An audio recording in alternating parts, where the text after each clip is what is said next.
तो भाई लोग पवन भैया का वीडियो देखें, स्क्रीन पर देख ही रहे हैं पवन भैया कितना मजा ले रहे हैं। अरे अरे ये क्या पवन भैया लेके भी जा रहे हैं, ये क्या? अरे मजाक कर रहा था। तो भाई लोग पवन भैया का गाना का शूटिंग खत्म हो गया है, इसी के बारे में बात करने वाले हैं। कौन सा गाना है या कब आएगा, अगर मेरे चैनल पर नए हैं तो ज़रूर लाइक सब्सक्राइब कीजिएगा। बात करते हैं पवन भैया का गाना ये कब तक आएगा, क्योंकि भाई लोग गाना पवन भैया का बहुत दिन हो गया आके, ये गाना बहुत धमाल मचाने वाला है। क्योंकि भाई लोग पवन भैया मजाकिया है, मजाक कर रहे थे, वो सीरियस मत लीजिएगा। और बात करते हैं पवन भैया का ये गाना कब आएगा।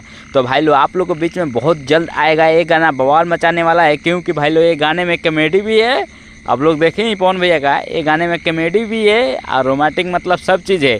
तो भाई लोग पवन भैया का आप लोग फैन हैं तो ज़रूर इस गाने को इंतज़ार कीजिए, बहुत जल्द आप लोग को बीच में आएगा।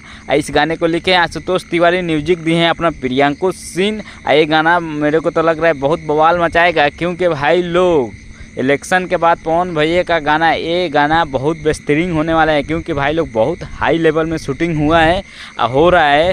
ये तो पता चल गया है कि अपना ये आशुतोष तिवारी गाना लिखे हैं, म्यूजिक दिया है प्रियांकु सिंह। अब बस कब आएगा आप लोगों के बीच में शेयर करूंगा। एक बात और कहना चाहता हूं भाई लोग, अगर मेरे पवन भैया का आप लोग फैन हैं तो ज़रूर लाइक सब्सक्राइब कीजिएगा। हम मिलते हैं अगला वीडियो में, तब तक के लिए गुड बाय।